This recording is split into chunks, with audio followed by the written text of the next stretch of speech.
எல்லாருக்கும் வணக்கங்க.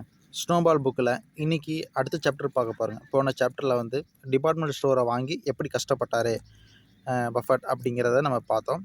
இந்த சாப்டரில் வந்து டிபார்ட்மெண்டல் ஸ்டோர் வாங்கி கொடுத்த ஒரு லாயரே வந்து திருப்பி வந்து பஃபட் வந்து பேசுகிறாங்க. இது மாதிரி உங்களுக்கு இன்னொரு ஆப்பர்ச்சுனிட்டி இருக்குது, இன்னொரு கம்பெனியே விலைக்கு வருது, அந்த கம்பெனியை விலைக்கு வாங்கலாம் அப்படின்ட்டு வந்து சொல்கிறாங்க. என்ன கம்பெனின்னு பார்க்கும்போது அது வந்து லேடிஸ், அதாவது விமன்ஸுக்கு உண்டான ட்ரெஸ்ஸை மட்டுமே விற்கக்கூடிய ஒரு ஸ்டோர்னு வச்சுக்கோங்களேன். அதாவது துணிக்கடைன்னு வச்சுக்கலாம். நம்மளுக்கு புரிகிற மாதிரி வந்து துணிக்கடைன்னு வச்சுக்கலாங்க. அந்த துணிக்கடையை வந்து ஒரு ரோஸ்னர் அப்படின்னு பெயர் உள்ள ஒரு நபர் வந்து நடத்திட்டுருக்கார். அந்த கம்பெனி எப்படி நடத்துகிறாங்க அப்படின்னா, 1904 வருடம் அந்த கம்பெனி $3500 ஆரம்பிக்கப்படுது, சின்னதாக ஒரு கடையில். சரிங்களா? அப்படி $3500 அந்த நபரும் அவருடைய பார்ட்னர், நண்பராகிய 2 பேர் சேர்ந்து அந்த கடையை ஆரம்பிக்கிறாங்க. கடை கொஞ்சம் கொஞ்சமாக டெவலப் ஆகுது. மிகப்பெரிய அளவில் ஒரு ஸ்டோராக உருவாக்குறாங்க 2 பேர் சேர்ந்துட்டு. நிறைய பிரான்ச்சஸ், கிட்டத்தட்ட ஒரு 40 கடைக்கு மேலே முக்கியமான சிட்டிஸ், நியூயார்க் போன்ற சிட்டிஸில் இந்த கடை இருக்குதுங்க. சரிங்களா? இதோடைய வருஷத்துக்கு இதோடைய லாபம் எவ்வளோன்னு பார்த்தீங்கன்னா $2 மில்லியன். இதோடைய மொத்த மதிப்பு $40 மில்லியன். சரிங்களா? இந்த மாதிரியான ஒரு நிறுவனம், நல்ல லாபத்தில் இயங்கக்கூடிய ஒரு நிறுவனம் விற்பனைக்கு வருது. அப்போ பஃபட் கேட்குறாரு, ஏன் இது நல்லா தானே ஓடிட்டுருக்குது, இந்த கம்பெனியை இந்த ஓனர் ஏன் விற்கிறாரு அப்படின்னு தெரிஞ்சுக்கணுங்கிறதுக்காக, இந்த ஓனரை பார்க்குறக்காக பஃபட் அவருடைய இடத்துக்கு போய் பேசுகிறாரு. அந்த ஓனருக்கு வந்து பஃபட்டுக்கு இந்த கம்பெனியை கொடுக்கறதுக்கு ரொம்ப பிரியம். சரிங்களா? என்ன பண்ணுறாங்க அப்படின்னா, ஏன் விற்கிறீங்க அப்படின்னு பஃபட் கேட்கும்போது அவர் சொல்கிறார், இது மாதிரி நானும் என்னுடைய நண்பனும் சேர்ந்து இந்த கம்பெனியை ஆரம்பித்தோம். இந்த கம்பெனி நல்லா தான் போயிட்டு இருந்துச்சு. ஆனால் என் நண்பன் வந்து இடையில இறந்துட்டான். இப்போ அவனுடைய மனைவி தான் வந்து இந்த கம்பெனியில் ஒரு பார்ட்னராக இருக்கிறாங்க. அவங்க மனைவிக்கு தேவையான லாபத்தில் ஒரு பகுதி, ஒரு பங்கை நான் வந்து அவங்களுக்கு எப்போவுமே நான் செக்காக கொடுத்துருவேன். ஆனால் வந்து பிஸ்னஸில் இருக்கக்கூடிய முடிவுகளில் வந்து தேவையில்லாமல் இன்டர்ஃபியர் பண்ணுறாங்க. ஏதாச்சும் ஒரு முடிவு எடுத்தோம்னா அதை தேவையில்லாமல் கிரிட்டிசைஸ் பண்ணுறாங்க. இதனாலே வந்து எனக்கு வந்து பிஸ்னஸ் பண்ணுறதுக்கு எனக்கு விருப்பமே இல்லை. அதனால் இந்த கம்பெனியை வந்த விலைக்கு விற்றுட்டு ஒரு நல்ல ஒரு பாடத்தை புகட்டணும் அப்படின்னு நான் வந்து அந்த லேடிக்கு வந்து நல்ல ஒரு பாடத்தை புகட்டணும் அப்படின்னு நினைக்கிறேன் அப்படிங்கிறாரு. உங்களுக்கு புரியுற மாதிரி சொல்லணும் அப்படின்னா, இப்போ நானும் என் நண்பனும் வந்து ஒரு கம்பெனி ஆரம்பிக்கிறேன்னு வச்சுங்களேன். அந்த கம்பெனியில் எங்கள் 2 பேத்துக்கு ஒரு புரிதல் இருக்கும். சரிடா மச்சான் பார்த்துக்கலாம்டா, ஆரம்பிக்கலாமா, சரி லாஸ் ஆகிடுச்சா போயிட்டு போகுது, ஒன்றும் பிரச்சனை இல்லை அப்படிங்கிற மாதிரியான ஒரு புரிதல் இருக்கும். இப்போ நான் இறந்துட்டேன் அப்படின்னா, என் இடத்துக்கு வந்து என் மனைவி வராங்க அப்படின்னா, என் மனைவிக்கும் என்னுடைய நண்பனுக்கு உண்டான புரிதல் இருக்காது. மேபி என் ஒய்ஃப் வந்து பயங்கரமான லாஸை வந்து ஏற்றுக்கக்கூடிய மனப்பக்குவம் இல்லாமல் இருக்கலாம். ரிஸ்க் எடுக்கக்கூடிய மனப்பக்குவம் இல்லாமல் இருக்கலாம். இல்லை பிஸ்னஸே ஒத்து வராத ஆட்டெலாம் இருக்கலாம். ஸோ இதனால் வந்து அந்த நேரத்தில் பிஸ்னஸ் தடைப்படுது இல்லைங்களா?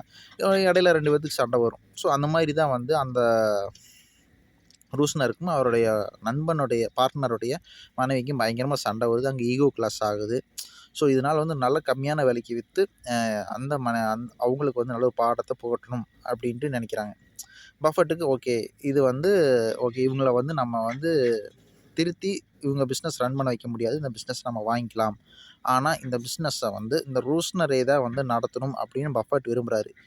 ஏன் ரூஸ்னர் நடத்தணும் இந்த பிஸ்னஸை அப்படின்னு சொல்கிறாரு அப்படின்னா, இந்த ரூஸ்னர் வந்துங்க இவரும் அவருடைய பார்ட்னரும் இந்த கம்பெனியை பார்த்து வளர்த்திருக்கிறாங்க. அதாவது ஒரு $3500 முதலீடு போட்ட ஒரு நிறுவனம் இன்றைக்கி வருஷத்துக்கு $2 பில்லியன் லாபத்தை ஈட்டி கொடுக்கக்கூடிய அளவுக்கு ஒரு கம்பெனியை வளர்த்திருக்கிறாங்க அப்படின்னா, எந்த அளவுக்கு சிக்கனமாக இருந்திருப்பாங்க, எந்த அளவுக்கு கேஷை மெயின்டைன் பண்ணியிருப்பாங்க. அந்த கடைக்கு கிரெடிட் எங்கேயுமே கொடுக்காம எம்ப்ளாயீஸை வந்து நல்லா மதித்து அவங்களையும் நல்லா வளர்த்தி ஒரு பிராண்டை உருவாக்கி 24 மணி நேரம் அந்த கம்பெனியே நினச்சி, அதாவது என்ன சொல்கிறாருன்னா, இந்த ரூஸ்னர் வந்து டாய்லெட்டில் போய் உட்காந்துட்டு இருக்கும்போது கூட அங்கே வந்து டூப்ளிகேட் டாக்குமெண்ட், அதாவது அக்கௌண்ட்ஸ் டாக்குமெண்ட்லாம் இருக்குமாமா. அதாவது ஜெராக்ஸ்னு வச்சுக்கலாங்களேன். அந்த ஜெராக்ஸ் எல்லாம் எடுத்து வச்சு உட்காந்து பார்த்துக்கிட்டே இருப்பாராமா டாய்லெட் போகிறப்போ. எப்படி நம்ம டாய்லெட் போகிறப்போ ஃபோன் அதிகமாக யூஸ் பண்ணுறோம், அது மாதிரி அவர் வந்து அக்கௌண்ட்ஸை வந்து அதிகமாக பார்த்துட்டே இருந்திருப்பார். இந்த கம்பெனி அடுத்த கட்டத்துக்கு எப்படி கொண்டு போகலாம் அப்படின்ட்டு 24 மணி நேரம் யோசிக்கக்கூடியவர். அதுவும் இல்லாமல் பஃபட் என்ன நினைக்கிறாரு அப்படின்னா, இந்த கம்பெனியை விற்றுட்டா இந்த மனுஷன் வந்து ரொம்ப நாளைக்கு உயிரோடு இருக்க மாட்டான், ஏன் அப்படின்னா, இந்த கம்பெனி தான் அவன் உயிர். அவன் உயிர் தான் இந்த கம்பெனி. அ என்னைக்கு இந்த கம்பெனி விக்கிறானோ, அவன் கூடிய சீக்கிரம் மன அழுத்தத்தில செத்து போயிருவான். அதனால இவன வந்து நம்ம இந்த கம்பெனி விட்டு வெளிய போகக்கூடாது. நம்ம ஓன் பண்ணணும். ஆனா இந்த கம்பெனிக்கு இவன் மேனேஜரா இருக்கணும் அப்படின்னு நினைக்கிறான். அதுவும் இல்லாம இவர் இருந்தா தான் வந்து இந்த கம்பெனி நல்லா ஓடும் அப்படின்னும் நினைக்கிறாரு. அதே சமயத்தில இந்த கடையில ஒரு பெண்மணி வந்து ரூஸ்னர் கீழ வந்து ஒரு மேனேஜரா வேலை செய்றாங்க. இந்த பெண்மணியோட திறமை என்ன அப்படின்னா, உள்ள வரக்கூடிய வாடிக்கையாளர்கள் வந்து உண்மையாலுமே பொருள் வாங்க வர்றாங்களா? இல்ல அந்த பொருள திருடிட்டு போறதுக்காக வர்றாங்களா? அப்படிங்கிறத உள்ள வரக்கூடிய வாடிக்கையாளர்கள வச்சே ஐடென்டிஃபை பண்ணி, அங்க வேலை செய்யக்கூடிய ஆட்களுக்கு முன்னாடியே இண்டிகேஷன் குடுத்துருவாங்க.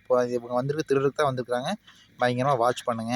அப்படின்ட்டு. அந்த மாரி எல்லாருடைய அங்க வேலை செய்யக்கூடிய எல்லாருமே அந்த திருட வரக்கூடிய நபர் வாட்ச் பண்றதுனால திருட முடியாம அந்த கம்பெனி லாபத்தில இயங்கிட்டு இருக்குது. இது வந்து ரூஸ்னர் கண்டுபிடிச்ச ஒரு மேனேஜர். அதனால இந்த இவரு தான் இருக்கணும் அப்படிங்கிறாரு. அதுவும் இல்லாம இவர் இந்த கம்பெனிய எப்படி நெனச்சிருக்காரு அப்படின்னா, இப்போ இவருமு ரூஸ்னருமு அவருடைய போட்டியாளராகி இன்னொரு கம்பெனிக்காரங்களும் 2 பேரும் ஒரு மீட்டிங்ல வந்து பேசிட்டு இருக்காங்க. பேசிட்டு இருக்கும்போது 2 பேரும் நீ இந்த பொருள் என்ன விலைக்கு வாங்குற? நான் இந்த பொருள் என்ன விலைக்கு வாங்குறேன்? அ அதாவது அவங்க அந்த தொழில் செய்யக்கூடியவங்களுக்குள்ள உள்ள அந்த டிஸ்கஷன் நடக்குது. அப்ப வந்து பேசம்போது வந்து ஒரு டாய்லெட் பேப்பர் ரோல் இருக்கும்லங்க. வெளிநாட்டுலலாம் டாய்லெட் பேப்பர் தானே யூஸ் பண்ணுவாங்க. அந்த டாய்லெட் பேப்பர வந்து பேசம்பொழுது பார்த்தீங்கன்னா, எதிர் தரப்புல இருக்கிறவர் வந்து அதிகமான விலை குடுத்து வாங்கியிருப்பாரு. ஆனா வந்து ரூஸ்னர் வந்து கம்மியான விலை குடுத்து தான் வாங்கியிருப்பாரு. நாமலாம் என்ன நெனச்சிருப்போம், "ஹே அவன் பாரு எவ்வளோ விலை குடுத்து வாங்குறான். ஆனா நம்ம கம்மியான விலைக்கு குடுத்துறோம். நாம தான் புத்திசாலி" அப்படின்னு நெனைப்போம். ஆனா ரூஸ்னர் அப்படி நெனைக்கல. ஏதோ ஒண்ணு தப்பு நடக்குது அப்படின்னு சொல்லிட்டு, உடனடியா அந்த மீட்டிங்க முடிச்சோனே நேரா அவரு கடைக்கு வந்துட்டாரு. அவரு வேற ஒரு ஸ்டேட்ல இருந்திருக்காங்க. அந்த ஸ்டேட்லேருந்து நேரா கடைக்கு வந்து, அவருடைய அவருடைய டாய்லெட் பேப்பர் அந்த அவர் ஸ்டோர்ல இருக்க டாய்லெட் பேப்பர எடுத்து 2ஆ அறுத்து அதில இருக்கிறத எண்ணி பார்த்துருக்காரு. எண்ணி பார்க்கும்போது, எதிர் தரப்புல இருக்கக்கூடியவருடைய சொன்னத விட இவர்கிட்ட குடுத்துக்கூடிய டாய்லெட் பேப்பருடைய சுத்த அளவு வந்து ரொம்ப குறைவா இருந்திருக்குது. இதையே கண்டுபிடிச்சு இந்த பிசினஸ்ல நம்ம வந்து ஏமாத்தப்பட்டுருக்கிறோம் அப்படிங்கிறதெல்லாம் உணர்ந்ததெல்லாம் பஃபெட் சொல்லும்போது, பஃபெட் என்ன நினைக்கிறார், இந்த நபர நம்ம கட்டாயமா நம்ம கூடயே வச்சுக்கணும். இவரு தான் வந்து இந்த கம்பெனிய நடத்தக்கூடிய சரியான ஆளு அப்படின்னு சொல்லிட்டு, அவர கொஞ்சம் புகழ்ந்தெல்லாம் பேசுறாரு. இருந்தாலும் அவர் ரோஸ்ட்ல என்ன சொல்றாரு, நான் 1 வருஷத்துக்கு மட்டும் தான் இருப்பேன். அதுக்கு மேல இருக்க மாட்டேன்னு சொல்றாரு. ஆனா பஃபெட்க்கு வந்து இவர் வாழ்நாள் ஃபுல்லா இவர் இந்த கம்பெனில இருக்க வைக்கணும்னு நெனைக்கிறாரு. அதுக்காக அ நெறைய பேசி, அந்த கம்பெனிலேயே வந்து இருக்கிற மாரி பண்றாருங்க. இதான் வந்து இந்த சாப்டர்ல இருக்கு. நம்ம மீதி அடுத்த சாப்டர்ல பார்க்கலாங்க. நன்றி, வணக்கம்.